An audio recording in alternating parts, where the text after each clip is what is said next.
kebetulan. Bang Son. Apa? Kenapa? Ini bensinnya erep. Oh, Bea kenapa tidak diisian tuh? Kapan tadi saya habis dari gunung. Kebetulan Bang Son, saya teteangan. Bang Son katanya gak ada di rumah.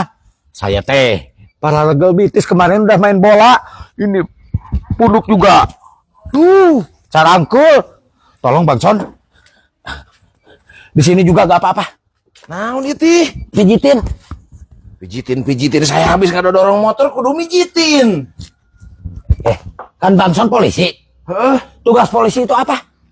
Melindungi, mengayomi, melayani masyarakat. Nah, saya sebagai masyarakat layani saya. Tolong pijitin. Kumaha pamikiran. Aing teh habis nggak ada dorong motor. Itu punya saya. Heran, kumaha pamikiran sebagai seorang polisi yang harus melayani masyarakat di mijitan loba alasan. Cepetin jalan yang keras atuh.